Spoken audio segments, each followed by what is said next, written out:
Friends, TET 2 డిఎస్సికి prepare అయ్యే అభ్యర్థుల కోసం యూజీ అకాడమీ ఫ్రీగా ఎగ్జామ్స్ రాసే అవకాశాన్ని కల్పిస్తుంది. ఈ ఫ్రీ ఆన్లైన్ డైలీ టెస్టులు ఈ నెల 28 నుంచి అందుబాటులోకి రానున్నాయి. ఈ టెస్టులు ప్రతిరోజు ఉదయం 9 గంటలకు ప్రారంభమై ప్రతి 3 గంటలకు ఒక్కసారి ప్రతి సబ్జెక్ట్ మీద ఉంటాయి. ఈ టెస్టులకు సంబంధించి ఎక్స్ప్లెనేషన్ ఛానల్లో పోస్ట్ చేయబడుతుంది. ఈ అవకాశాన్ని సద్వినియోగం చేసుకోవాలి అనుకునే వాళ్ళు స్క్రీన్ మీద డిస్ప్లే అవుతున్న నెంబర్స్కి వాట్సాప్లో హాయ్ అని మెసేజ్ చేయండి. Okay friends, thank you. Welcome to UG academy. ఈరోజు వృత్తంపై టెస్ట్ నిర్వహించడం జరిగింది. డైలీ టెస్ట్లో భాగంగా దాని ఎక్స్ప్లెనేషన్ ఇప్పుడు ఒకసారి చూద్దాం. ఫస్ట్ క్వశ్చన్, 2 వృత్తాల వ్యాసార్థాల నిష్పత్తి 4:5 అయినా వాటి వైశాల్యాల నిష్పత్తి ఎంత అన్నాడు. ఓకే, ఇప్పుడు 2 వృత్తాలు ఉన్నాయి, వాటి వ్యాసార్థాలు ఒకటి 4 ఒకటి 5 పార్ట్స్ అనుకోండి. అయితే వీటి యొక్క వైశాల్యాల నిష్పత్తి అన్నాడు. వృత్తం యొక్క వైశాల్యం πr² πr², వ్యాసార్థం 4 కాబట్టి π × 4², వ్యాసార్థం 5 కాబట్టి π × 5². వీటి యొక్క నిష్పత్తి కనుక్కోమన్నాడు, వైశాల్యాల నిష్పత్తి. కాబట్టి π × 16 π × 25. ఇప్పుడు π క్యాన్సిల్ చేస్తే 16:25. ఆన్సర్ 16:25. ఇప్పుడు మనం సెకండ్ క్వశ్చన్ చూద్దాం. చారి 7 సెంటీమీటర్ల వ్యాసార్థం ఉన్న వృత్తాకార డిస్కును 2 భాగాలుగా చేశాడు. ఒక్కొక్క అర్ధవృత్తాకారంలో ఉన్న డిస్కు చుట్టుకొలత ఎంత అన్నాడు. వృత్తాకారంలో ఒక డిస్క్ ఉంది, దాన్ని 2 భాగాలుగా చేశాడు, సమాన భాగాలుగా చేస్తే ఎలా ఉంటుంది? ఇలా ఒకటి ఇలా ఒకటి ఉంటుంది. అయితే ఇది ఇప్పుడు అర్ధవృత్తం అయింది. ఈ అర్ధవృత్తం అయింది కదా, ఒక్కొక్క అర్ధవృత్తం యొక్క చుట్టుకొలతను కనుక్కోమన్నాడు. మనం ఒక అర్ధవృత్తం కనుక్కుంటే సరిపోతుంది. దీని చుట్టుకొలత చూద్దాం. ఇప్పుడు ఇది ఇలా ఉంది కదా, ఈ పార్ట్, దీని యొక్క చుట్టుకొలత ఏమవుతుందంటే πr ప్లస్ ఈ పార్ట్ని మాత్రమే πr అని రాశాను. ఎందుకు అంటే ఈ వృత్తం యొక్క మొత్తం చుట్టుకొలత 2πr.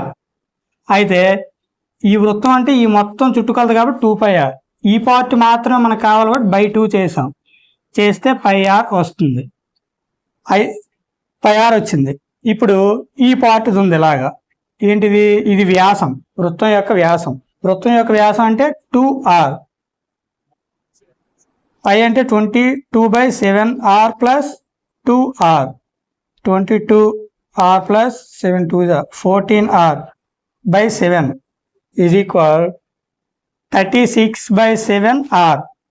ఇది అర్ధవృత్తం యొక్క చుట్టుకొలత 36/7r. అయితే ఇప్పుడు మనకు r ఇచ్చాడు, ఎంత? 7 సెంటీమీటర్స్. దీనిలో వేద్దాం. 36/7 × 7 7 క్యాన్సిల్ అయితే 36 ఉంటుంది.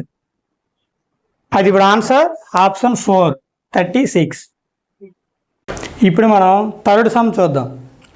2 వృత్తాల వ్యాసాల నిష్పత్తి 3:4 అయినా దాని చుట్టుకొలతల నిష్పత్తి అని అడిగాడు.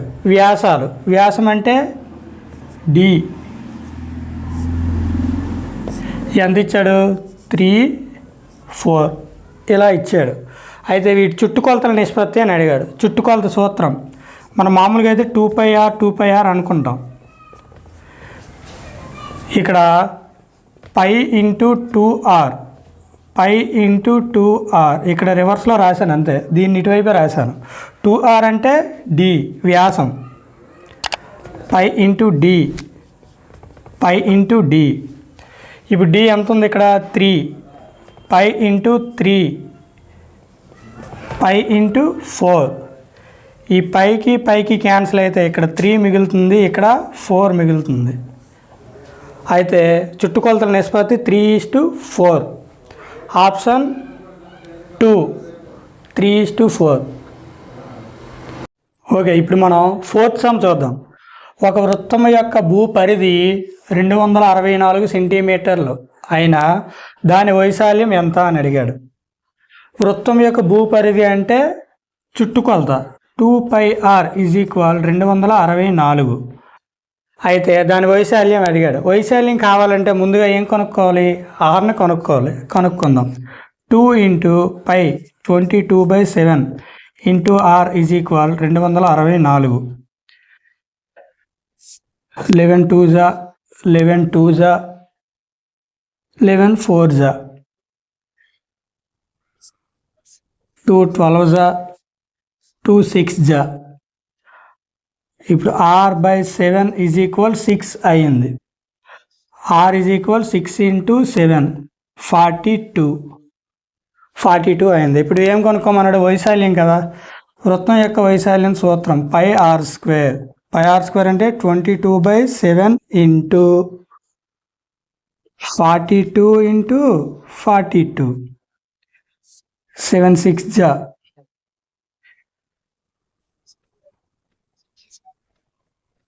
132 ఇంటూ 42.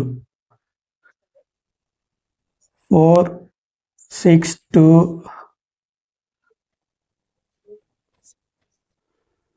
4 1 5 5. ఆన్సర్ 5544 అంటే ఆప్షన్ 1. ఓకే, ఇప్పుడు మనం 5th సమ్ చూద్దాం.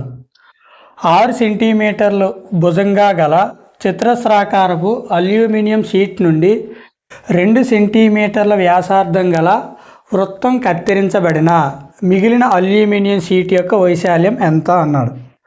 అంటే ఒక అల్యూమినియం షీట్ ఇచ్చాడు, అది చతురస్రాకారంలో ఉంది. చతురస్రాకారంలో ఉంటే దాని నుంచి 2 సెంటీమీటర్ల వ్యాసార్థం గల వృత్తాన్ని కట్ చేశాడు. చూడండి 6.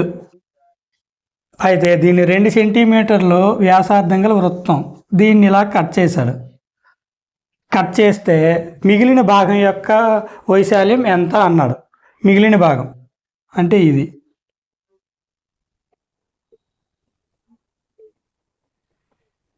మిగిలిన భాగం యొక్క వైశాల్యం కావాలంటే ఈ చతురస్ర వైశాల్యం నుంచి ఈ వృత్త వైశాల్యాన్ని తీసివేస్తే మిగిలిన భాగం యొక్క వైశాల్యం వస్తుంది. ఇప్పుడు చతురస్రం యొక్క వైశాల్యం a², వృత్తం యొక్క వైశాల్యం πr². a² అంటే 6² మైనస్ 22/7 ఇంటూ r ఎంత ఇచ్చాడు? 2 సెంటీమీటర్స్. 2² 36 మైనస్ 22/7 ఇంటూ 4 అంటే 36 మైనస్ 88/7 ఈజ్ ఈక్వల్ ఎంత అన్నాడు.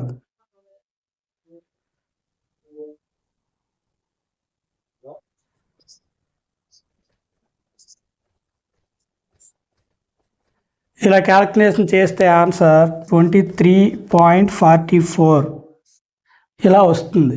దీని యొక్క ఆన్సర్ 4th వన్ అవుతుంది. ఓకే, ఇప్పుడు మనం 6th సమ్ చూద్దాం. ఒక వృత్తాకార పూలతోట చుట్టూ 4 మీటర్ల వెడల్పు గల బాట ఉంది. పూలతోట యొక్క వ్యాసం 66 మీటర్లు అయినా ఈ బాట యొక్క వైశాల్యం ఎంత అన్నాడు. అయితే ఒక వృత్తాకార పూలతోట ఉందంటే ఇదనమాట. ఇది ఇలా ఉంటే దీని బయట 4 మీటర్ల వెడల్పు గల ఏముంది? బాట ఉంది. దీని చుట్టూ ఇలా బాట వేశారు. ఎంత దీని వెడల్పు? 4 అన్నమాట. 4 అయితే ఏమన్నాడు? ఈ బాట యొక్క వైశాల్యం అన్నాడు. ఇది పూలతోట, 4 మీటర్ల వెడల్పుతో ఇలా బాట వేశారు చుట్టూ. ఈ బాట యొక్క వైశాల్యం అంటే ఇదనమాట. ఇలా ఈ పార్ట్ని కనుక్కోవాలి మనం. ఈ పార్ట్ ఎలా వస్తుంది? ఈ పెద్ద వృత్తం ఉంది కదా, ఈ పెద్ద వృత్తం వైశాల్యం నుంచి ఈ చిన్న వృత్త వైశాల్యం తీసివేస్తే ఆ బాట వైశాల్యం వస్తుంది. ఇప్పుడు చేద్దాం.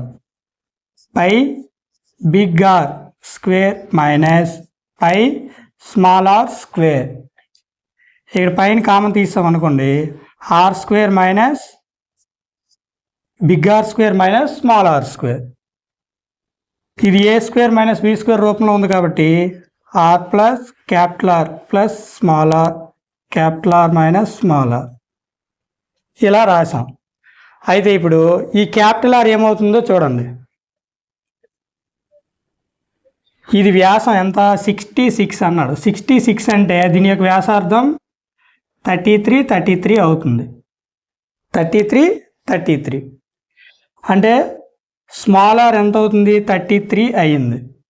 ఇప్పుడు బిగ్ ఆర్ కావాలి మనకి. బిగ్ ఆర్ అంటే ఇలా, ఇది 33, ఈ బాట వెడల్పు 4, ఈ రెండు యాడ్ చేస్తే బిగ్ ఆర్ 33 + 4 37 వచ్చింది. ఇప్పుడు ఈ విలువలు వచ్చాయి కదా, దీనిలో ప్రతిక్షేపిద్దాం. 22/7 into big r 37 + small r 33, big r 37 - 33, 22/7 into 70 into 4, 7 1s 7 10s. సొంత ఆఫ్ చేశారు వీడియో. 22/7 into 70 into 4, 7 1s 7 10s, 22 × 4 88 into 10 880. Option అంటే దీనికి దగ్గరగా ఉంది కాబట్టి ఆన్సర్ ఇదే అవుతుంది, ఆప్షన్ 1.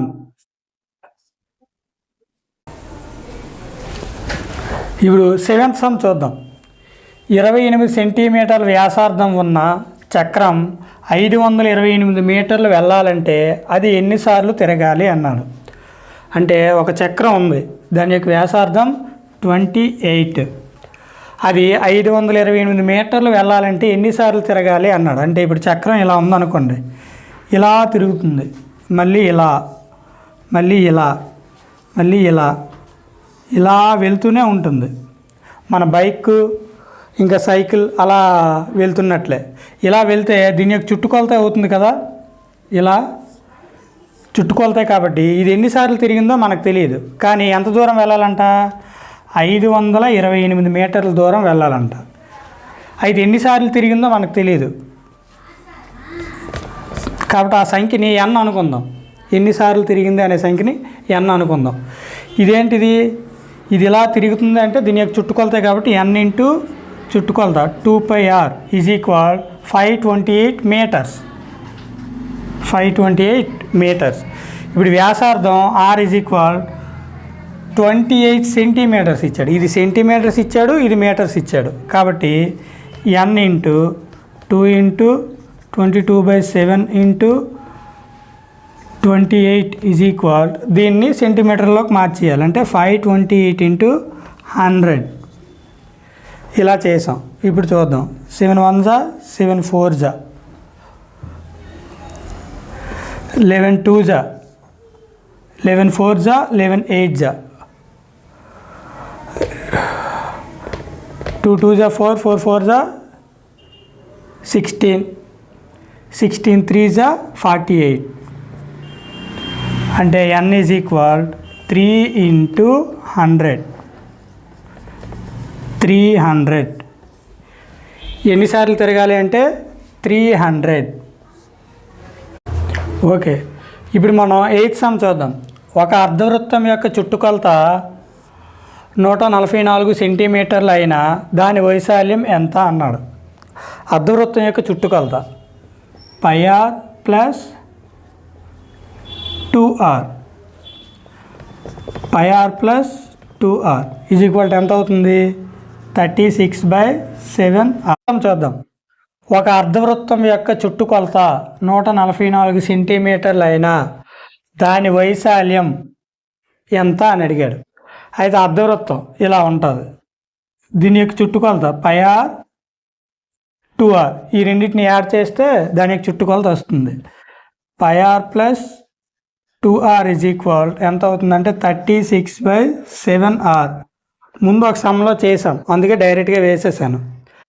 అయితే ఇది అర్ధవృత్తం యొక్క చుట్టుకొలత.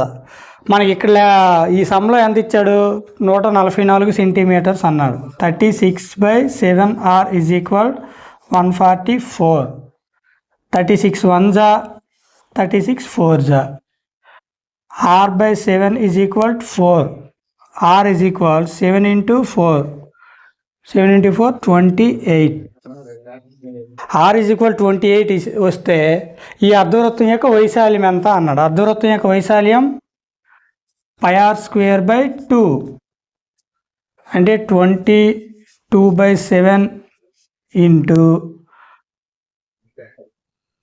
1/2 అంటే ఈ 2నే ఇలా 1/2గా రాశాను. r² అంటే 28 × 28.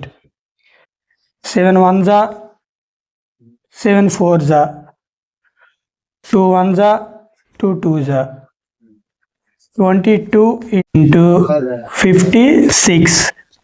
56 2 జా 112. 2 11. 56 2 జా 112. 3 2 1 అంటే ఆన్సర్ 1232. ఆప్షన్ 4.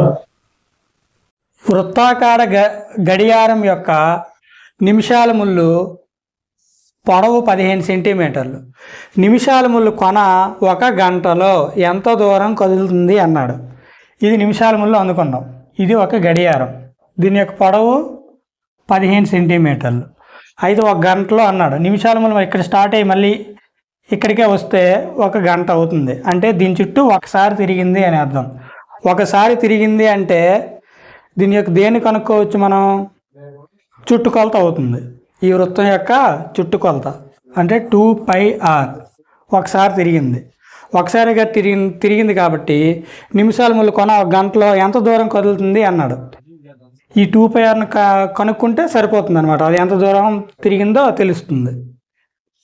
2 × 22/7 × r 15 centimetres.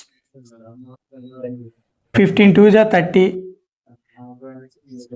30 × 22/7 అంటే 660/7. 7 9 జా 7 4 జా 7 2 జా అంటే 94.2 సెంటీమీటర్స్ తిరిగిందని అర్థం. Option 1 answer.